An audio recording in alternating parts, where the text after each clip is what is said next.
Talk to him. Hi. Look at the camera. Say hi, 6th grade. Hi, 6th grade. I'm hanging out with Daddy. Thank you for the candy, Alex. Mommy's working today. Yeah, Mom is. All right. Say have a good day. Have a good day.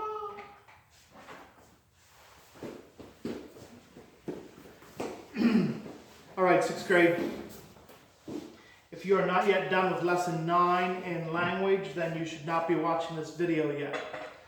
So make sure you are done with lesson 9 and then you can watch this video. This is grading lesson 9 and it is also quiz review. There is a quiz on Friday. So this is the video for Thursday, April 23rd. Grading lesson 9 and reviewing for a quiz on Friday.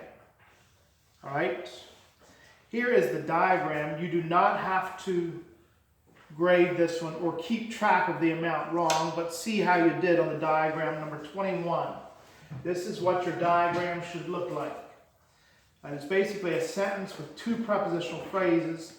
The one problem that you might run into is that we have a participle. All right, so the sentence is, the smell of burning leaves drifted across the lawn. So we have the smell is the subject. The smell of leaves, and then burning is a participle. It is an adjective. It's a verb form that is used as an adjective. So burning should be around the corner. Okay, know how to diagram participles. There will actually, I'm not sure if there's any participles on your quiz or not. I don't think there is. There are actually. Okay, but the participle goes around the corner, and then you have the verb. The smell drifted. Smell drifted, and then you have the other prepositional phrase, across the lawn. All right. So just see how you did with that. You don't have to grade it, as in keep track of the grades, but make corrections if you need to. The smell of burning leaves drifted across the lawn. All right. Here are the numbers of the ones that we will grade. We will grade these right now. So again, if you are not yet done, you need to stop right now. You shouldn't even be looking at these numbers. All right. These are the numbers of the ones that we will grade. And let's do that right now. So number 1, you're supposed to underline the verbs, write whether they are action or linking. And then at the end of that, you have a go back direction, go back instruction. You're supposed to label the predicate adjectives PA, predicate nominatives PN, circle direct objects, put parentheses around indirect objects. If you have a linking verb, you will have predicate adjectives or predicate nominatives, and they will come after the verb. If you have an action verb, you might have a direct object, you might have an indirect object. You cannot have an indirect object without a direct object, though. All right, number 1, in the blank, you should have linking.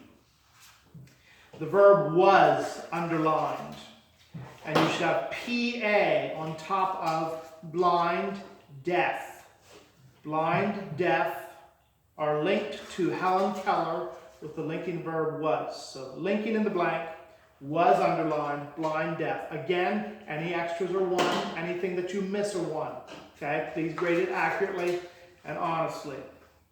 Number 3 is an action verb, and the verb is thought, and that is all. There should be nothing circled or in parentheses. Rosalie thought of the name for Amanda's parakeet, both prepositional phrases. Remember, these complements, predicate adjectives, predicate nominatives, direct objects, indirect objects, cannot be in prepositional phrases. Okay? If you have a prepositional phrase, you don't have any of those. Number 5. Will be should be underlined. That is a linking verb. If you just have will or just have be underlined, 1 wrong for missing the helping verb or the main verb. 5 is a linking verb. Will be underlined. Captain is a PN, predicate nominative. Number 7. Are turning. Are turning is action verb, and colors is the direct object. colors are what it's turning or something. Yeah, it's kind of a weird direct object, but it is. All right. Number 23, you're supposed to underline the adverbs. You should have underlined both freely. There are two freelys. Jesus said, how should you receive? Freely. How should you give? Freely. So underline both freelys and you have the adverbs. 32, number 32, this is in the spelling. These are the words that you found in these references. Number 32 is angel, A-N-G-E-L. 33, advise, A-D-V-I-S-E. 34, breath, without the silent E at the end, B-R-E-A-T-H. 35, angle. And this angle had to do with going fishing, right? You angle for fish. Going fishing, you can call it angling. That's actually in the Bible, angle. 36, advice with the C. And 37, breathe with the silent E. So keep track of the number wrong that you got on those. Put it on top of this lesson or something so that you can easily find it. Well, that's all that we've graded now. So if you go back, if you put the number wrong in every lesson, go back, you have your number wrong now for everything that needs to be turned in. And you can put that number wrong on your quiz on Friday. I will remind you of all of that. All right? Here is what you need to know for the quiz. You can check this list out a little bit, see how well you know it. I want to erase some things so that I can do some things on the board here.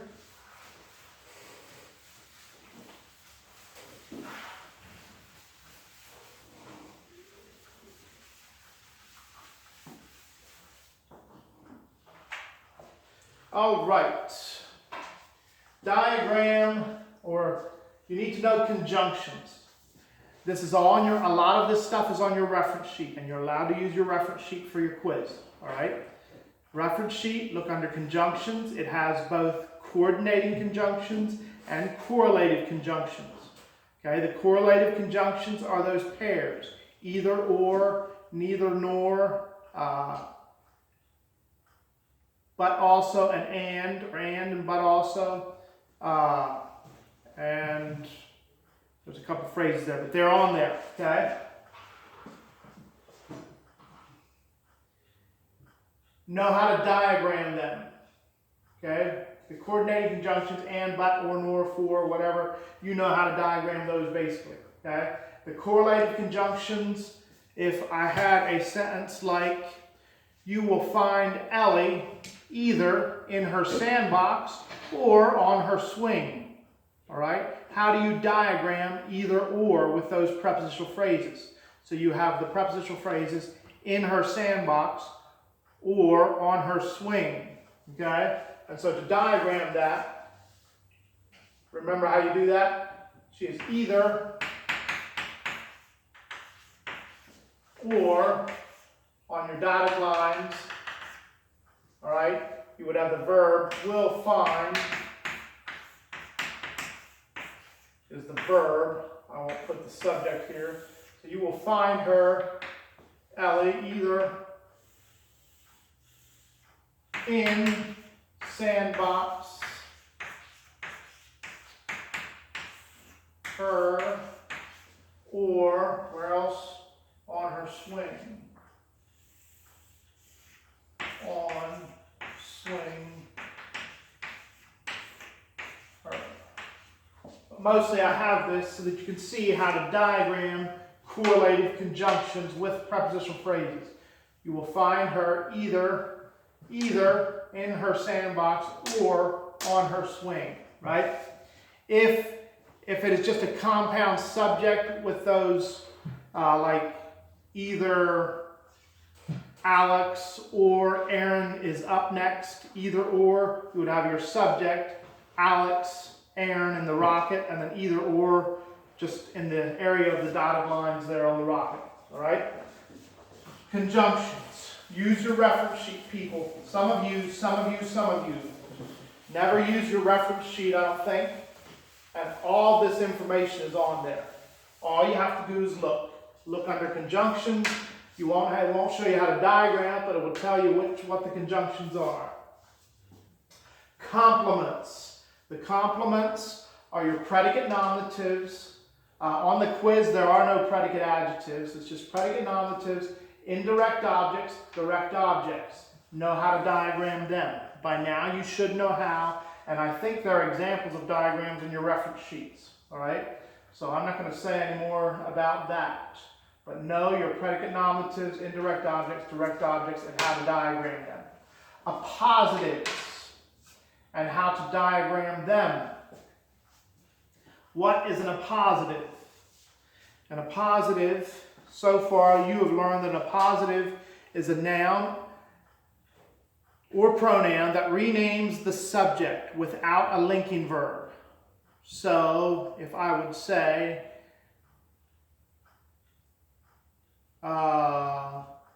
Ellie, that little girl over there is my daughter.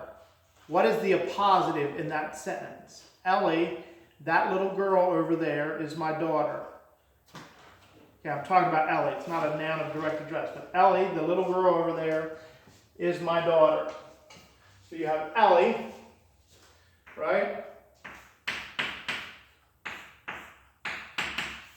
Ellie is the subject. If you're diagramming, and you need to diagram this too. Ellie,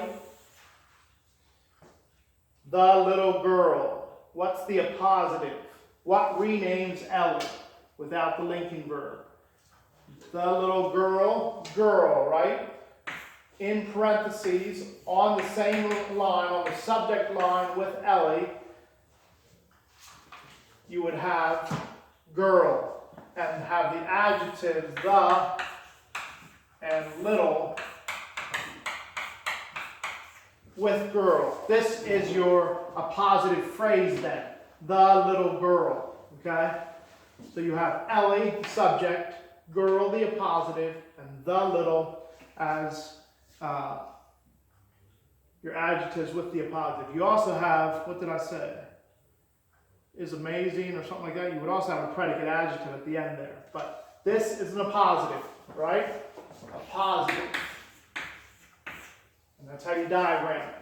With the word it renames, and if it's an appositive phrase, so in your assignment, if it says underline the appositive phrase, circle the appositive, you would have the little girl underlined and girl circled. Sometimes it's just an appositive, right?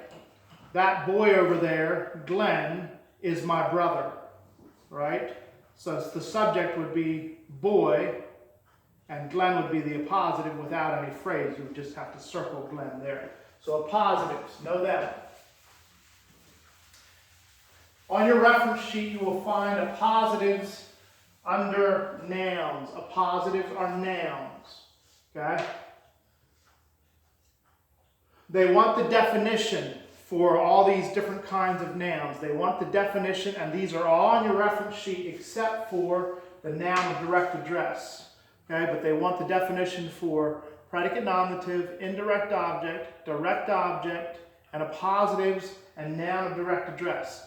These are all these definitions are all on your reference sheet. You should look on your reference sheet and give it off the reference sheet so that you don't miss anything. Okay? Check out the definition on the reference sheet and write it down.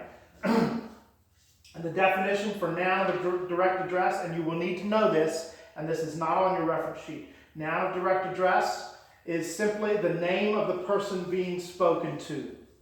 And also know how to diagram that. Okay? So if I'm talking to Ellie and I say, Ellie, I love you. Alright? And I say that a lot. Noun of direct address gets diagrammed up here by itself. Okay, so you have Ellie, and then you have I love you. Direct object, just like that. Okay? Noun of direct address. Direct address. Noun of direct address. Right there. Here's the definition. And here is how you diagram it. Then there will also be a section on capitalization where you need to circle the letter of all the words that need to be capitalized. Okay, quiz 2 is on Friday. I will send out just a short video Friday morning reminding you about the quiz. All right, have a great day.